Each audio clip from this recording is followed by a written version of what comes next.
Welcome to Check Talks with Kinsoft. I want you to picture a scenario for a second. Okay, let's hear it. Imagine you're booking a highly anticipated vacation. You've been saving up, you've picked the perfect cruise itinerary. Oh, yeah, you're already picturing the ocean breeze and, the midnight buffets. Exactly. Total relaxation. But Okay. to lock it in, you hand over all your necessary information to the company. Your home address, your date of birth, and crucially, your passport number. Which you do because, that's just the standard routine for booking international travel. It feels completely normal. Right. It feels totally safe. But then months later, while you're back home dealing with your morning commute and just the daily grind, you find out something terrifying. Yeah, that those highly sensitive government-issued identification documents aren't actually sitting safely in a secure corporate database anymore. No, they are actively circulating among cybercriminals.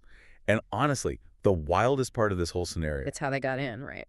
Yeah, the attackers didn't write a brilliant, complex piece of malicious code to steal your identity. No zero-day exploits here. None.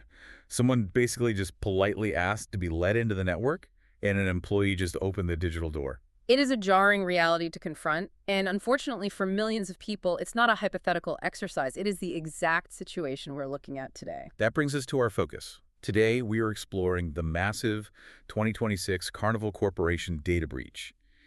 And we have a really robust set of sources guiding our discussion today. We really do. We are pulling from official local news reporting by News4JX to establish the timeline. Right, the timeline, the official response, and the direct consumer impact. Exactly. And we are combining that with a highly detailed technical cybersecurity postmortem from Hoplon InfoSec. Which is a crucial source. It basically pulls back the curtain on the actual technical realities of the attack. Yeah, the contrast between the public-facing damage control you see in the news and the unfiltered technical analysis from the cybersecurity community is huge. It's a completely different language sometimes. It really is.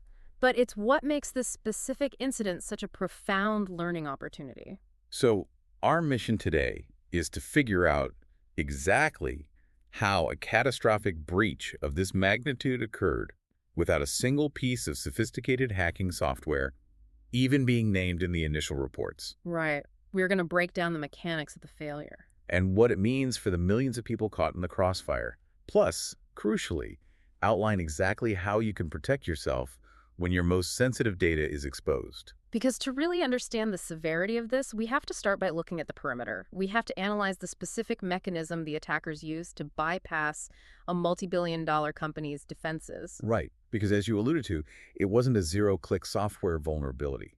The vulnerability was human. The human element. It always comes back to that. Okay, let's unpack this, All right. because the timeline established in the official notices reveals a lot about the nature of the intrusion. It really paints a picture. So on April 14th, 2026, Carnival's IT security team detected unauthorized activity.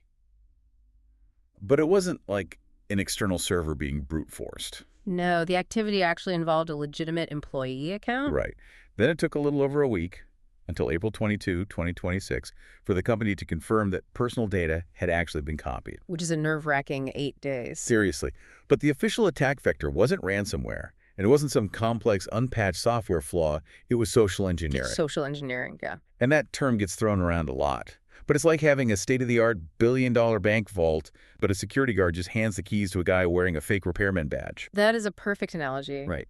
So how does something that essentially amounts to a con game bypass the modern, layered corporate security architecture of a global enterprise? What's fascinating here is that the simplicity is the strategy. Attackers operate with a ruthless sense of pragmatism. Pragmatism, right? They want the easiest path. Exactly. They calculate return on investment. If you are a cybercriminal, why would you spend 6 months trying to find a microscopic vulnerability in an enterprise-grade firewall? Because that firewall is constantly monitored and patched. Right. It's defended by automated systems. Why do that when you can just target the humans sitting behind that firewall? Because the software layer is hardened. But the human layer is, well, human. We are conditioned by society to be helpful, to respond to authority, and to react to urgency. And humans get fatigued. We are all dealing with Hundreds of emails, Slack messages, project deadlines, all at once. An urgent request just blends right into the chaos. That psychological reality is what social engineering weaponizes, and the Hoplon InfoSec source details this beautifully. Yeah, they emphasize pretexting, right? Yes, they emphasize that modern, devastating attacks often begin with pretexting. Pretexting is when an attacker fabricates a highly plausible scenario to gain someone's trust. So they don't just send a random sketchy link anymore. No, not at all. They might send an urgent message that is meticulously designed to look like it came from the company's internal IT help desk. Like your account is scheduled for immediate suspension due to a required security update. Exactly that. Please approve this login request to verify your session. And the employee, who is probably already stressed, just wants the notification to disappear so they can get back to their actual job. Right, which leads directly into a tactic called MFA fatigue, which our sources highlight as a massive blind spot right now. Multi-factor authentication. I mean, that's generally excellent, right? We all know we should use it. We absolutely should use it, but attackers know how to turn the security mechanism itself into an annoyance. How does that work in practice? Well, if an attacker acquires an employee's password through a separate phishing email, they can't log in because of MFA. Right. They need the code or the approval from the employee's phone. Exactly. So they trigger the login at 2:00 a.m. 50 times in a row. Oh, wow. So the employee's phone just keeps vibrating with push notifications asking them to approve a login? Yes. Eventually, the exhausted employee wakes up, assumes the app is just glitching, and hits approve just to make the phone stop buzzing so they can go back to sleep. That is wild. The Yep. attacker is instantly inside the network. Just like that. They didn't break the encryption. They just agitated a human being until the human bypassed the encryption on their behalf. It's brilliantly manipulative. But knowing how they got in only answers the first part of the equation. Because once that initial employee account was compromised on April 14, we have to look at how that translated into the massive data loss confirmed on April 22. Right. What did they actually get their hands on? Exactly. What exactly was exposed? Well, the scale is staggering. We are looking at roughly 5,995,277 individuals affected. That is nearly 6 million people. Yeah. The Hoplon InfoSec report points out that this number is larger than the population of many individual U.S. states. It's astronomical. And there has also been significant discussion in the cybersecurity community regarding attribution, right? Like who actually did this. Yes, a threat actor group known as Shiny Hunters has reportedly claimed responsibility on dark web forums. But we need to be extremely precise here. Very precise. According to the official notices, Carnival Corporation has not publicly confirmed that attribution. Right. It's vital we rely on the verified company statements rather than the boasts of cybercriminals. Because they frequently exaggerate their exploits to build their reputation in the underground economy. It's marketing for them. Good point. But regardless of which specific group was at the keyboard, the payload they walked away with is the primary concern. Absolutely. Because the sources show the exposed information included names, addresses, email addresses, phone numbers, and dates of birth. Which alone is a severe privacy violation. Yeah, that alone is bad enough. But it escalated dramatically. It did. Because the exposure also included highly sensitive, government-issued identification numbers. Specifically, we are talking about driver's licenses and passport numbers. That escalation is the critical factor. When we evaluate data breaches, we really have to distinguish between an annoying leak and a dangerous systemic leak. Right. An annoying leak is when, like, a forum you used 10 years ago gets hacked and an old password and your email address are dumped online. Exactly. It causes a spike in spam, and maybe you have to update a few overlapping logins, but you survive. But when passports and driver's licenses are compromised, That fundamentally alters an individual's risk profile, potentially for the rest of their life. here's where it gets really interesting. Because I think the average consumer suffers from profound data breach fatigue. Oh, without a doubt. We hear our data was exposed, we shrug, we change a password, and we basically just move on. Because a password takes 10 seconds to reset. Right. But you cannot simply hit refresh on a passport number. You don't just log into a government portal and click a button to generate a new driver's license number. It's a massive bureaucratic nightmare. So if my core identity documents are circulating on the dark web alongside my home address and date of birth, what are the actual mechanics of how that ruins my day or my year? Well, the mechanics involve the foundational systems of trust in our society. Financial institutions, government agencies, medical providers. They all use those exact data points to verify that you are who you say you are over the phone or online. Exactly. So if a criminal possesses a clean name, a real address, a date of birth, and a valid government ID number, they basically have the keys to your financial life, They can attempt to open new fraudulent lines of credit in your name. leaving you with the debt.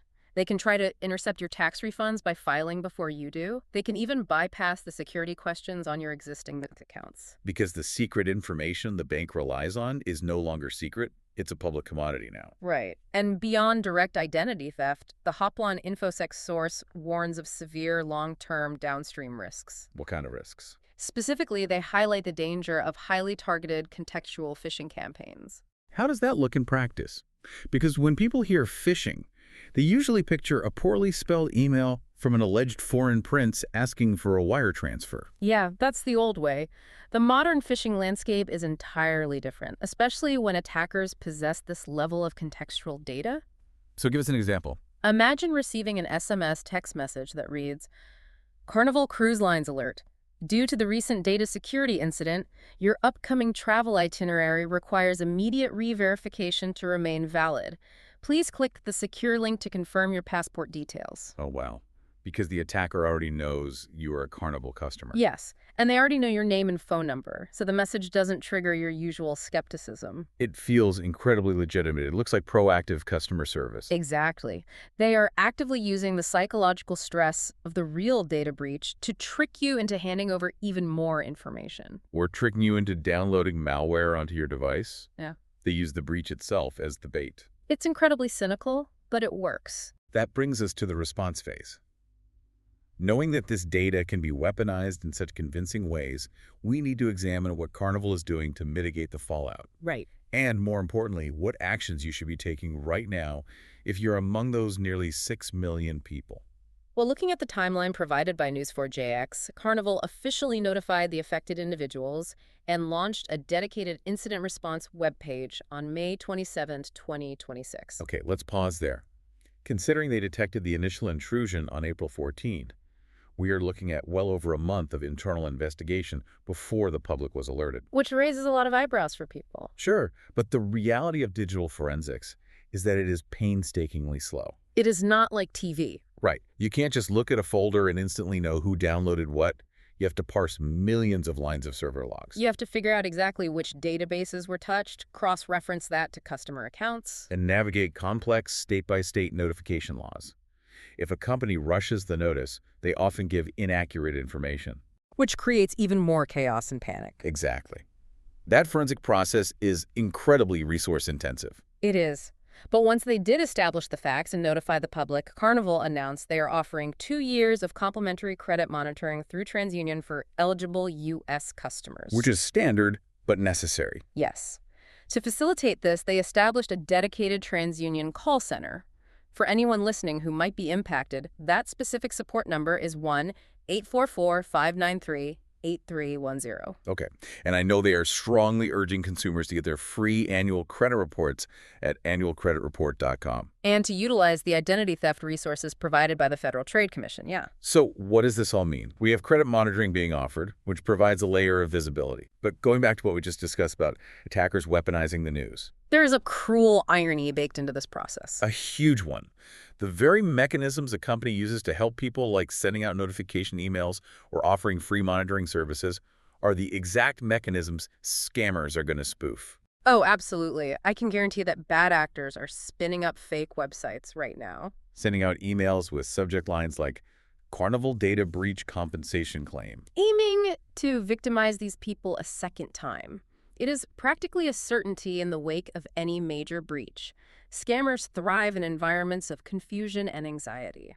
So what do people do? Well, based on the consensus of our technical sources, we need to lay out a very specific practical protection checklist for you. Okay, let's hear it. First, monitor your accounts relentlessly.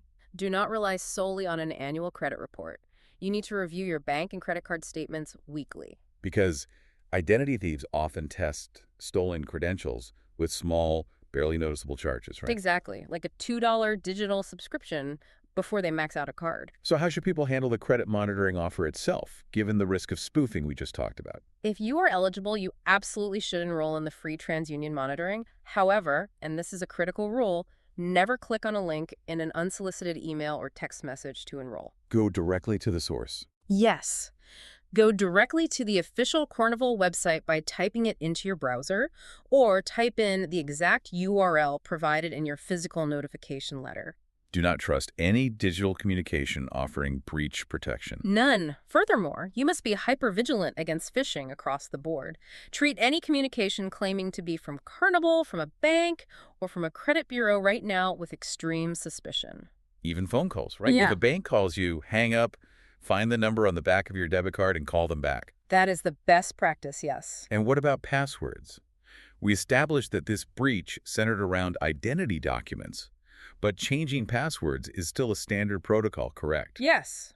You must change your Carnival password, but far more importantly, you must change the password on any other online account where you reused that same Carnival password. The password reuse problem. It's massive.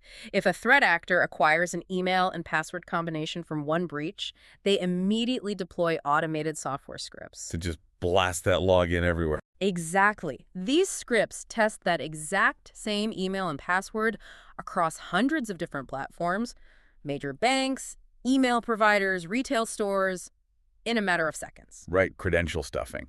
It is incredibly effective because humans are notoriously bad at creating unique passwords. We really are. Finally, you must enable multi-factor authentication on every single account that offers it.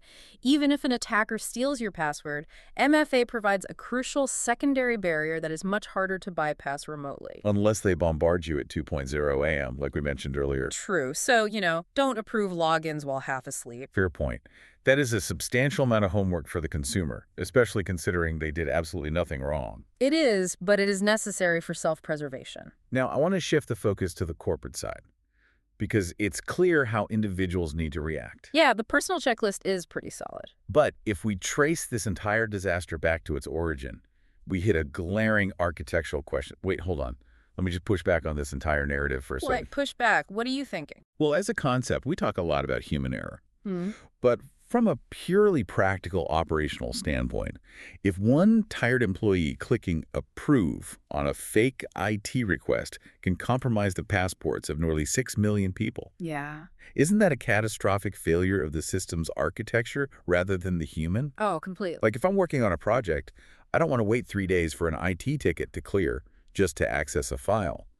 Businesses over-permission employees because businesses need to move fast. They want efficiency. Right. Right. But giving an employee that much access seems reckless. Is a system that relies on humans being perfect 100% of the time actually a viable security strategy? If we connect this to the bigger picture, your pushback is entirely validated by modern cybersecurity principles. Blaming the end user is an outdated, frankly lazy approach to network defense. It really feels that way. Yes, an employee was tricked. But the underlying system architecture allowed that single trick to escalate into a full-blown disaster. The blast radius was too big. Exactly. And the Hoplon InfoSec analysis dives deep into the structural lessons businesses must absorb here. They argue that traditional compliance-based cybersecurity training, forcing employees to watch a boring slideshow once a year, is woefully insufficient. Nobody pays attention to those anyway. They don't. Organizations must run. It is, and for good reason. It's the golden rule of modern network architecture, and it addresses your concern about over-permissioning. Least privilege dictates that an employee should only have the absolute minimum access rights necessary to perform their specific daily job functions. And nothing more. Nothing more. The question this breach forces us to ask is, why did this specific employee's account have a pathway or lateral movement capability to a database housing 6 million sensitive customer records? Unless that employee was a high-level database administrator or the head of a massive data analytics division, there is likely no legitimate business reason for them to possess that level of access. None whatsoever. Let me make sure I'm wrapping my head around the mechanics of that. Yeah. If you think about this in terms of physical security, least privilege is like a hotel key card system, right? That's a great way to look at it. When you check into a hotel, your room key gets you into the main lobby, the guest gym, and your specific room. It doesn't unlock the penthouse. It doesn't open other guest doors, and it certainly doesn't unlock the filing cabinets in the general manager's office. Right. But in many corporate networks, because of how fast they want to operate, they essentially hand every new intern a master key to the entire building. That is a phenomenal way to visualize the problem. When an attacker compromises a front desk clerk's login, they shouldn't suddenly have access to the corporate treasury. The overarching goal of enterprise cybersecurity isn't merely to build taller walls to keep people out. It is to limit the blast radius when someone inevitably finds a way over the wall. Because they will find a way over. They always do. If an attacker compromises an account governed by strict least privilege, they find themselves trapped in a small, low-value segment of the network. They can't move laterally to the high-value targets. Which brings up the other massive architectural failure we see in these incidents. Continuous monitoring. Right, because access controls aren't just about defining what files an employee is allowed to see. It is about actively monitoring what they are doing with those files in real time. Absolutely. Because even if an employee legitimately needs access to a database, if their account suddenly attempts to download 6 million files onto an external drive on a Tuesday afternoon, a system should probably recognize that as unusual behavior. Continuous monitoring is the safety net for when least privilege fails. Systems must be configured to constantly look for anomalies. They should flag impossible travel patterns. What does that mean, impossible travel? Well, for instance, if an employee logs into the network from an IP address in Miami at 9:00 a.m., and then that same account attempts to log in from a server in Eastern Europe at 9:15 a.m. Physically impossible to travel there that fast. Exactly. The system should automatically lock the account. That is a massive automated red flag. The network should automatically detect, flag, and isolate large, unusual data transfers, too. And crucially, companies must rigorously test their incident response plans. You cannot wait until a threat actor is actively exfiltrating data to figure out which executive is calling legal, who is contacting federal law enforcement, and who is drafting the public disclosure notice. It is the difference between conducting regular, organized fire drills and just crossing your fingers hoping the building never catches fire. The fire is eventually going to happen. You need to have the muscle memory of knowing exactly where the exits are. Dissecting it this way really reframes how we view these massive corporate data breaches. The media often portrays them as a story of a brilliant hacker cracking an uncrackable cryptographic code. Like in a movie. Right. But the reality is far more mundane. It is usually a story of an attacker finding a very normal human vulnerability and then exploiting a structural network vulnerability that gave that human far too much unrestricted power. This raises an important question, and it is a genuinely concerning thought for the future of digital defense. What are you thinking? We've spent this time discussing how attackers easily bypass security using text messages and emails to impersonate IT staff. Yeah. But if text-based social engineering is already this devastating, imagine the landscape next year. Attackers are actively developing AI voice cloning technology. Oh man, that is scary. Soon, the fake IT request won't be an email you can ignore. It will be a live phone call from a voice that sounds exactly, flawlessly, like your CEO or the head of your department, demanding immediate access. That's terrifying. If organizations do not fundamentally fix their internal architecture and implement strict least privilege right now, AI-driven social engineering is going to tear these companies apart. We have to move towards systems that verify every single action. Yes. Assuming that at some point, the person making the request on the other end is an incredibly convincing imposter. That is a profound and frankly terrifying reality to consider as we look ahead. The human element will always be our greatest asset in business, but without the correct architectural support and zero-trust verification, it remains our most easily exploited vulnerability. We really hope this analysis has provided you with genuine clarity on the realities of the Carnival data breach, And what the exposure means for your personal identity documents. along with the tangible steps you can take to protect yourself in a landscape where social engineering is rapidly evolving into the weapon of choice. Furthermore, if you are listening to this and wondering about the potential blast radius within your own business networks, Or if you want to ensure your systems are truly operating on the principles of least privilege and continuous anomaly monitoring, we enthusiastically encourage you to visit www.kinsoft.com.au. The team there is ready to discuss your specific security and IT needs, so you can build a resilient architecture that doesn't rely on human perfection to keep the doors locked. Because at the end of the day, nobody wants to return from a relaxing vacation to discover their identity when on an unauthorized trip of its own. Thank you so much for joining us, and stay safe out there.